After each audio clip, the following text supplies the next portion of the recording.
Hey, this is Bill Simmons from the Bill Simmons Podcast, here to help you make the most of your summer with Michelob Ultra, a superior light beer worth playing for. Play for it with the guys when you're competing to see who can sink more birdies on the golf course, because winning tastes even better with Ultra on the line. Play for Ultra. Fill your fridge with Michelob Ultra this summer. Enjoy responsibly. Copyright 2025 Anheuser-Busch Michelob Ultra Light Beer, St. Louis, Missouri. Heather is a nurse practitioner from United Healthcare. We meet patients wherever they live. During a house call, she found Jack had an issue. Jack's blood pressure was dangerously high. It was 217 over 110. So they got Jack to the hospital and got him the help he needed. He had had a stent placed in his heart, preventing a massive heart attack. If it wasn't for my guardian angel, I wouldn't be here. Hear more stories like Jack's at UnitedHealthcare.com. Benefits, features, and/or devices vary by plan, area, limitation, and exclusions apply.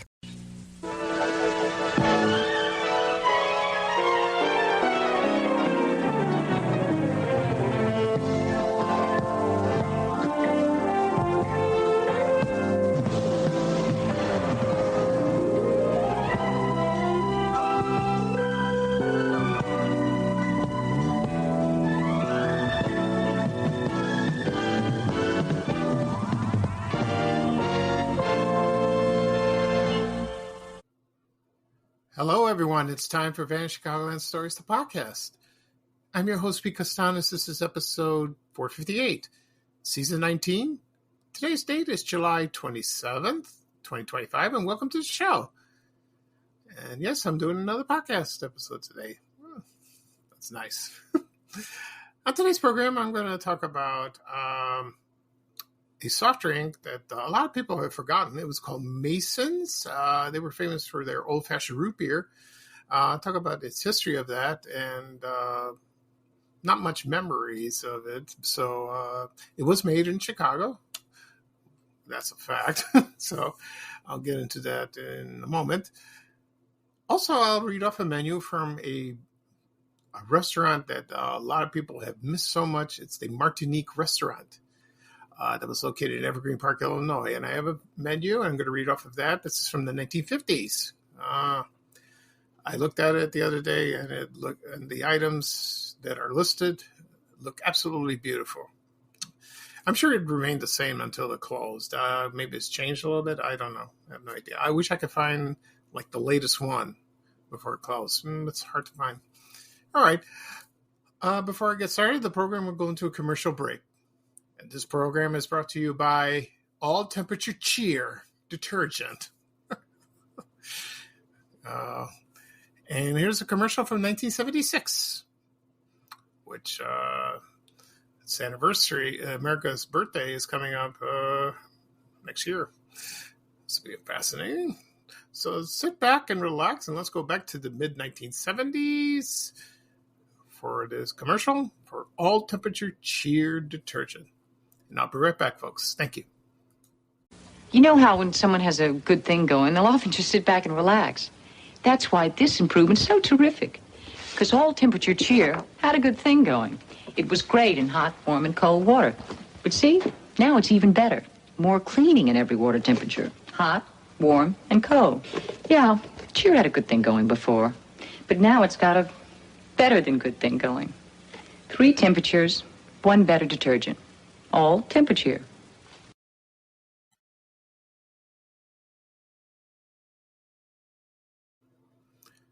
Okay, everyone, I'm back. I hope you enjoyed the commercial for All Temperature Cheer detergent. The commercial was from 1976. The actress who's speaking, her name is Gail Strickland. She was in a lot of TV shows, a couple movies, but you know the face, but you don't know her name. She's one of those. She's still alive, as far as I know. Last time I saw her was on an episode of Melrose Place in the 90s. Yeah, so that was interesting. As for Cheer, let me give you a history of that. It was introduced 75 years ago in 1950, and it was second. It was the most second popular detergent after Tide from Procter and Gamble. And what was distinctive about this? It had blue granules, so they so they gave it Blue Cheer. That was the nickname of that, and they advertised on the radio and also television, and mostly soap operas during the day. That's where they got the idea of soap like that. And in the 1960s, they changed it to all temperature cheer, where you remember the commercials. You can watch the commercials on YouTube if you like. They hold the box and they turn it over and they show hot, warm, cold, and they point that in the back of the box. It's still around, but it's now it's called either Cheer Color Guard or Cheer Bright Clean. I haven't been to the store in a while, I haven't been to the laundries aisle to see. I'm sure it's there, And so, I used to, those commercials about detergent, they aired so much in the 1970s when I was growing up, like late at night when I watched TV shows. It's kind of comforting in a way. Okay. So, at the beginning of the program, I mentioned I'm going to talk about Mason's soft drinks, mainly the old-fashioned root beer that was manufactured in Chicago. Also, I will read a menu off the Martinique Restaurant that was located in Evergreen Park, Illinois. Before I get started, I'll mention a couple things. People send me suggestions on what to discuss on my podcast, and I do that. Yesterday, a guy sent me a suggestion to talk about this certain restaurant that was here briefly. And, I looked it up and I was very, intrigued.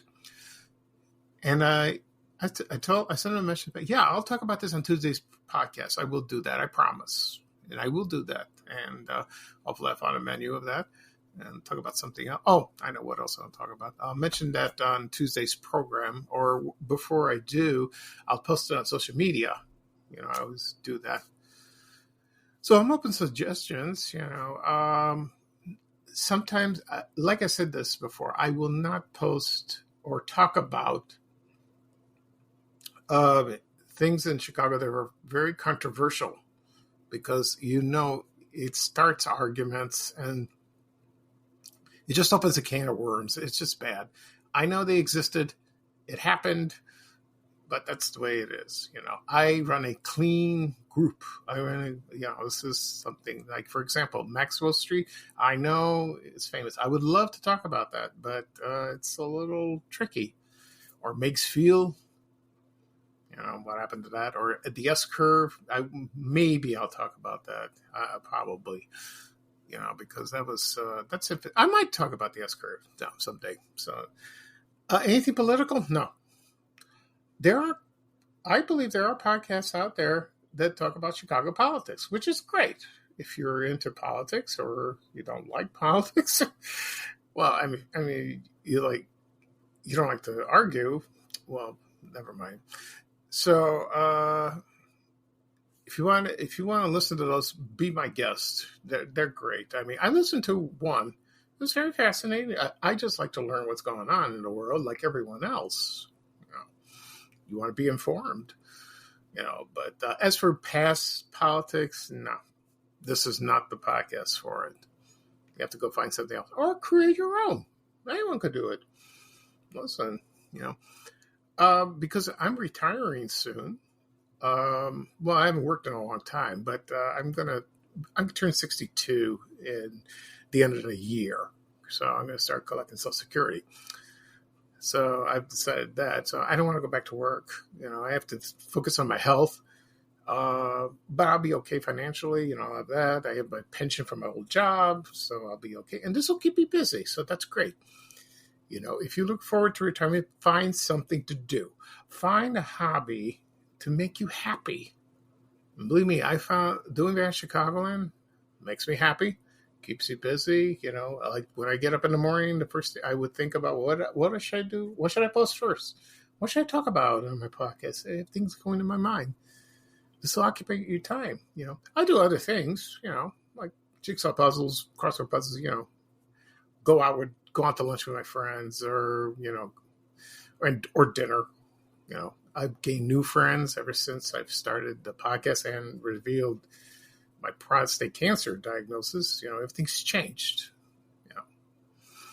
So, and I also, one last thing, I received an email or a message from someone. He loves my podcast and he started listening to the beginning. I've done 457 episodes so far. So he says, yeah, I started on episode 1 and I'm continuing to, I don't know how I found the time, but he's listening. So that's great. I don't know if other people have done that. Maybe they pick episodes out of random. I don't know. We'll see. Okay. Enough of this rambling. Okay, now let's get started. I'm going to talk about Mason's root beer. It's old-fashioned root beer. It was a American brand of root beer. It was owned. It was first manufactured in 1947, and the company was called Mason and Mason. I don't know if it was a father or son or brothers that founded this company. No idea. I don't know. But it was very popular in the 50s and the 60s.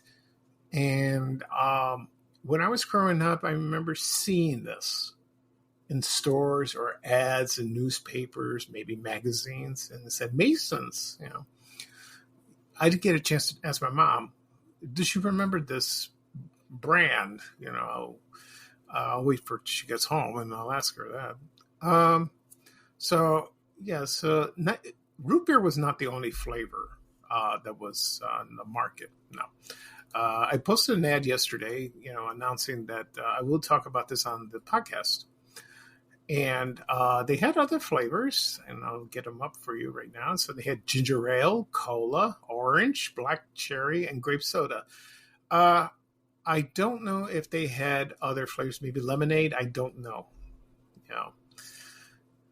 So I did remember a little bit about this. And then in 1970,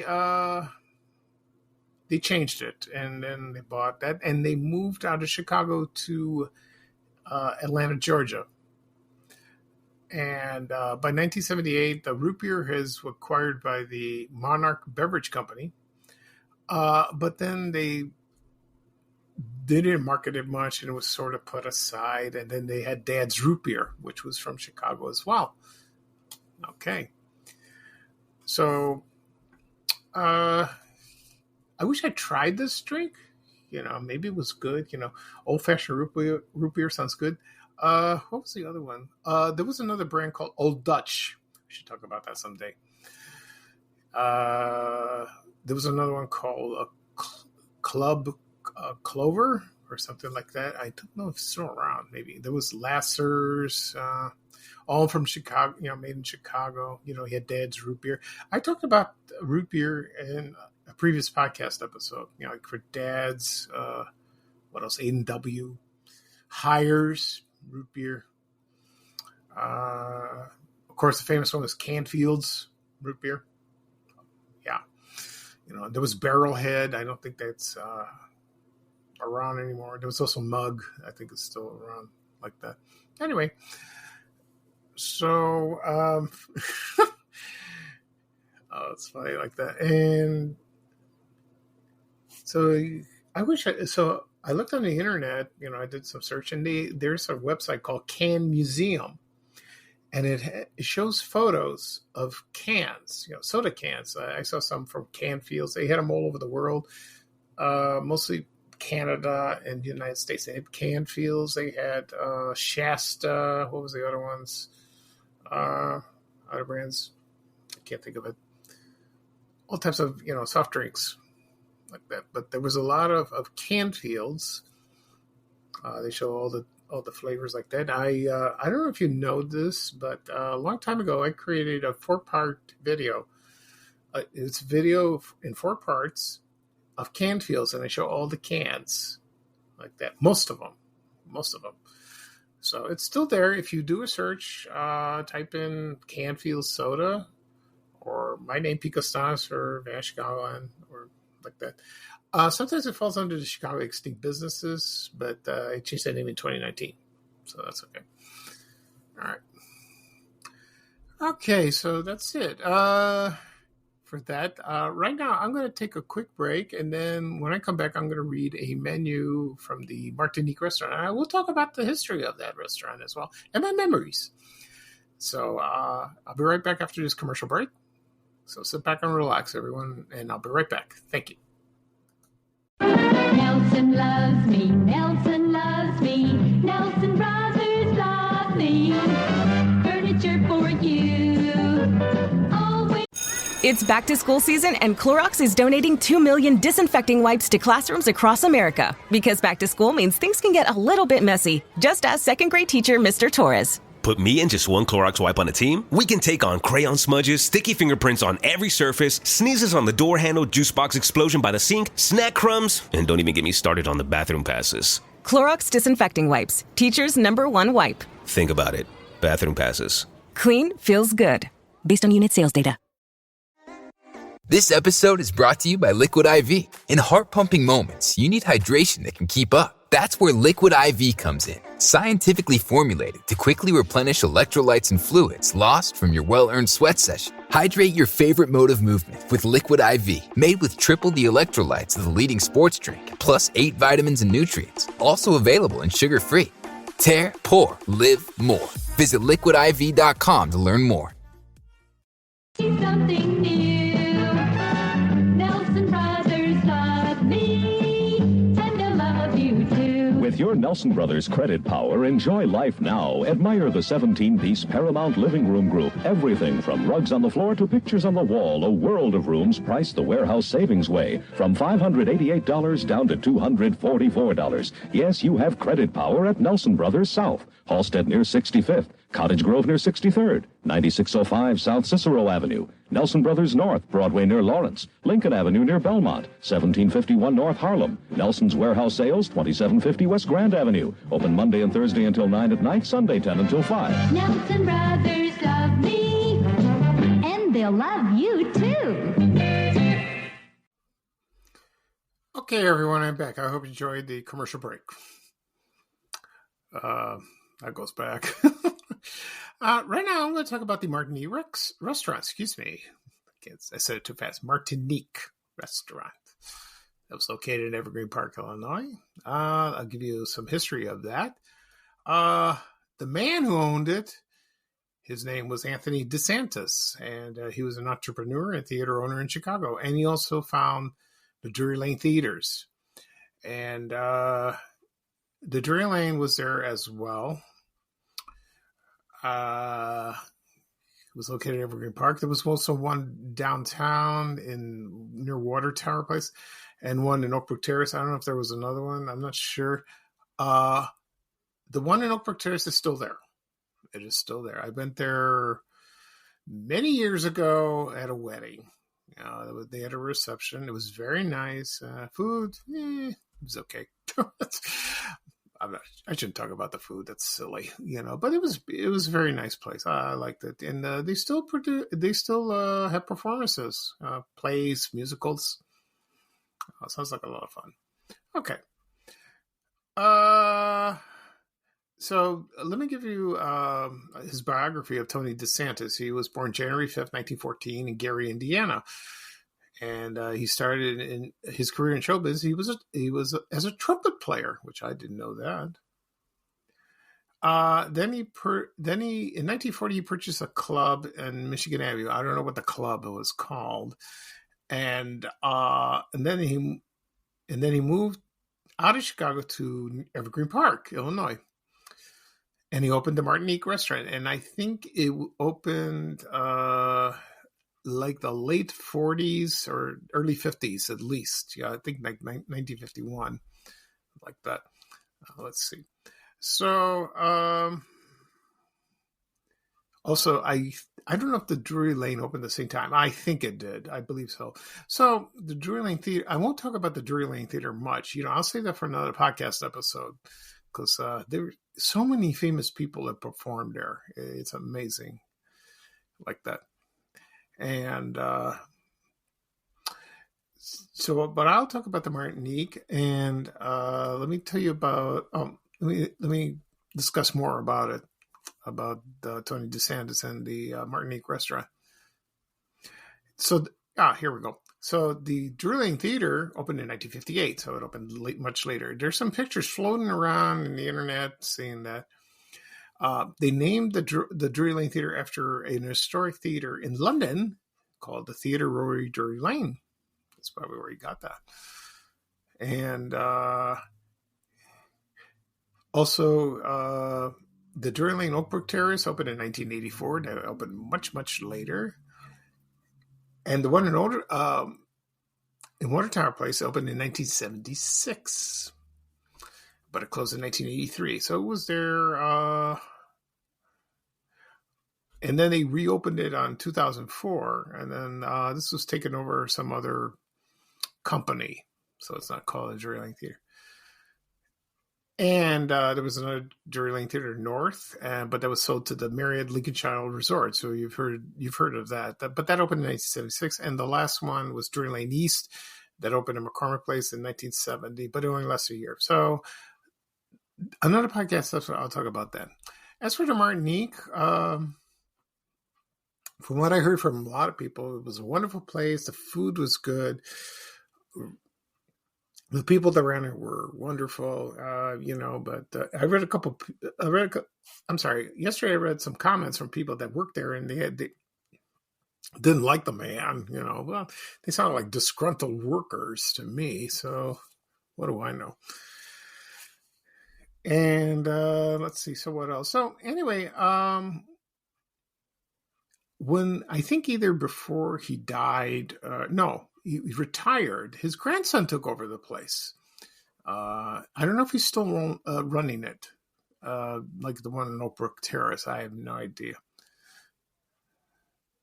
And so he took it over like that. Yeah, so his grandson took over the Oakbrook Terrace once Tony DeSantis passed away. Okay, that's good. Anyway, my memories of Martinique Restaurant, I've only went once. I was invited to a wedding. It was my next door neighbor. His mother got remarried, and she worked at the Martinique for many, many years. Yeah. And she was a very nice lady, very nice. And we were invited. Me and my younger brother went. My father didn't go. My other brother and my mom were in Greece at the time, except in 1989.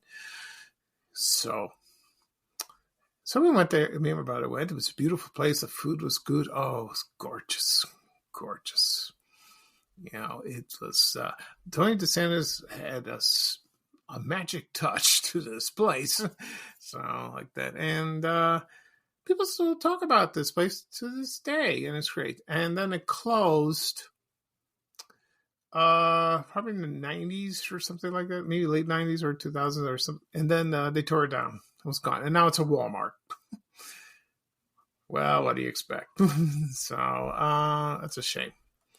Like that. Okay. So you can find photos on the internet. I found one yesterday. It was a postcard, and I posted on my cover photo on my page, Van Chicagoland. Like that. There's a couple of them. There was from the 50s and the 60s. That looks kind of cool with the cars. Like that. I wish I could find one in the 70s. That'd be awesome. All right. Right now, I got a menu from the Martinique Restaurant, so I'm going to read that now. So let me pull it up. Just a moment, please. Here we go.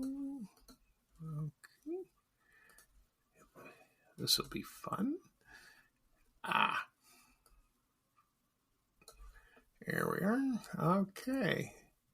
So this is the dinner, the dinner menu. So here we go. I'm not going to describe them, so I'm just going to read what's there. They had roast young turkey with dressing, broiled lamb chops with mint jelly. I'm Greek and I eat lamb most of the time. I never had mint jelly as a side. People always ask me, no, they don't serve it. My mom didn't even know what it was. I had explained to her. But anyway, so they had broiled lamb chops. They had broiled pork chops served with applesauce. Sounds like Peter Brady from the Brady Brunch.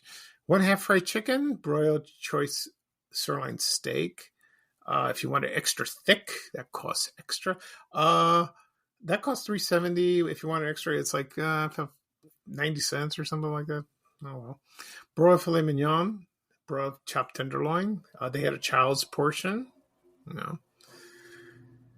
They had roast prime rib of beef. Ooh, love prime rib. They had braised beef tenderloin. Broiled African lobster tails. Excuse me. French fried shrimp served with cocktail sauce. Breaded beef sea scallops with tartar sauce. That's served as well. Broiled whitefish, and I can pronounce that last word, Meuniere. It's spelled Meuniere. Broiled red snapper, and also broiled Lake Erie walleye pike. Oh, okay. I never had pike. I don't know how this tastes. Yeah, sounds interesting. Okay, and let's see what else. Just a moment, please. They had appetizers. They had marinated herring, fresh shrimp cocktail, hearts of crisp celery stuffed with Roquefort cheese. Ooh, I like that. Sounds good. Tomato juice, hors d'oeuvres, dill pickles, fruit supreme, shrimp cocktail supreme, and relish tray per person. They had that. Soups, they had cream of tomato soup, chicken broth with noodles, French onion soup au gratin, fresh vegetable soup, and also consommé, which is clear. It's French. For fish, they had broiled supreme of whitefish served with lemon butter, fresh fried shrimp with cocktail sauce, served with that. French fried deep scallops with tartar sauce. I think I mentioned these before. And broiled African lobster tail. Okay. Let's see. Steaks and chops. I remember these already, but they had broiled sirloin steaks, spicy apple ring. The filet mignon was mushroom head. They had a lot of mushrooms. Fried spring chicken on toast, beef tenderloin tips, Martinique style, grilled chopped tenderloin steak, mushroom sauce, and, pork chops, lamb chops, prime rib. You get the idea. They also served eggs. They had chicken liver omelet, bacon and eggs, country style, fluffy omelet with mushrooms, a plain omelet, cheese omelet, or 2 eggs, any way you want them. Fried, over easy, whatever. Salads, they had chilled tomato stuffed with chicken salad, fresh shrimp salad with hard-boiled egg, hearts of lettuce with Roquefort dressing, chicken salad with sliced tomatoes, chef's salad bowl or a combination salad, Martinique salad bowl supreme. I don't know what was in it. That sounds good. Chilled sliced tomatoes, chilled fruit salad with cottage cheese, lettuce and tomato salad, stuffed tomato with shrimp salad, and cottage cheese. Cheeses they serve, Roquefort, American Camembert. Okay. Let's see what else.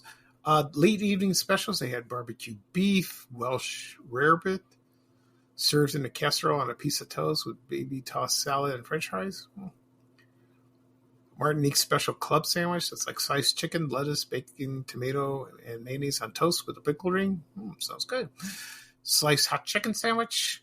French fried shrimp, broiled chopped steak sandwich, broiled tenderloin steak sandwich, and prime rib of beef sandwich.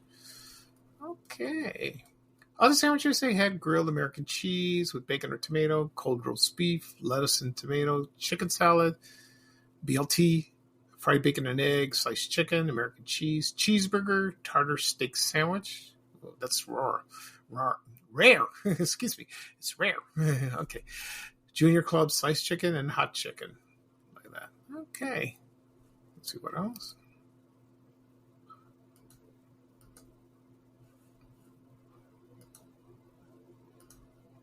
Okay, just a moment, please. It's a little tricky.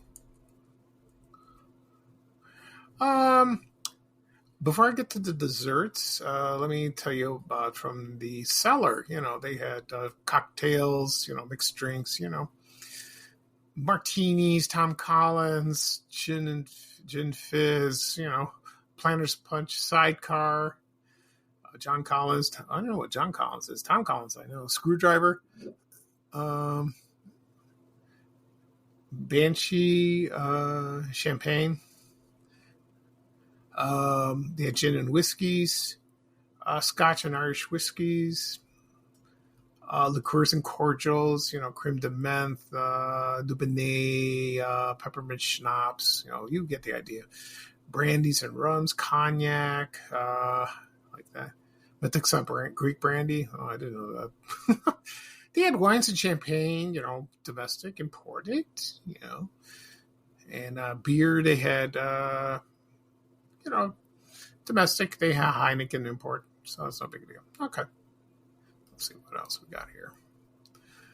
Okay. Desserts. Let's see what we got.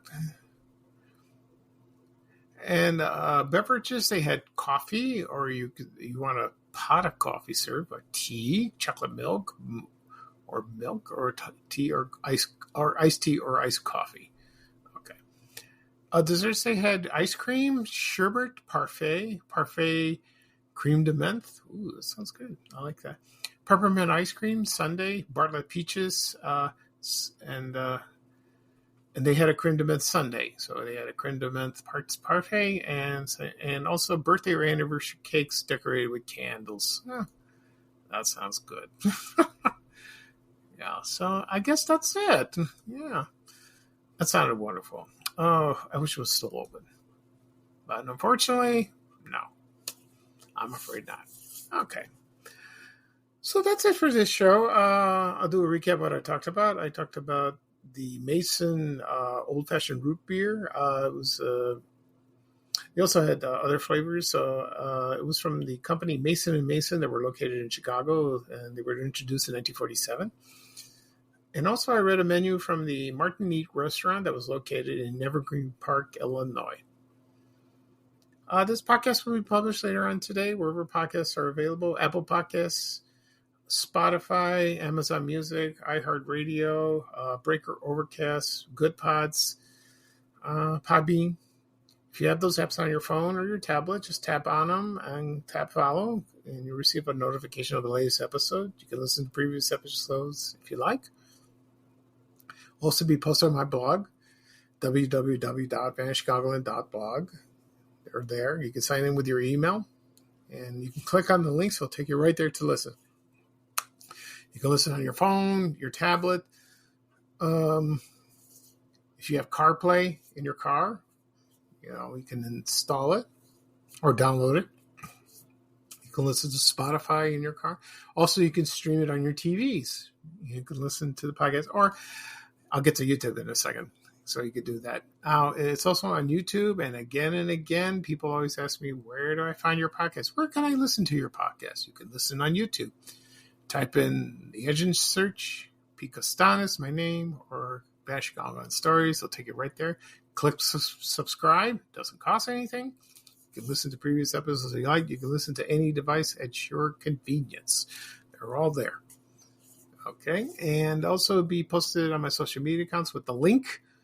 Facebook, X, Reddit, LinkedIn, Blue Sky, Threads, TikTok, and Instagram. Okay. That was fun. All right. So this is P. Costanis, your host for Vanishing Goggling Stories, the podcast. Thank you for joining me. I enjoyed this episode very much. Today's Sunday, and it's going to be a warm day, and it's going to be hotter tomorrow. So please be careful and stay cool. I'm just going to take it easy for the rest of the day. So here's bye-bye for me, and here's a little traveling music from our favorite Chicago legend, Ray Rayner, saying bye, bye, bye. Take care, everyone, and have a great day, folks. Thank you. We have to go. Bye, bye, bye.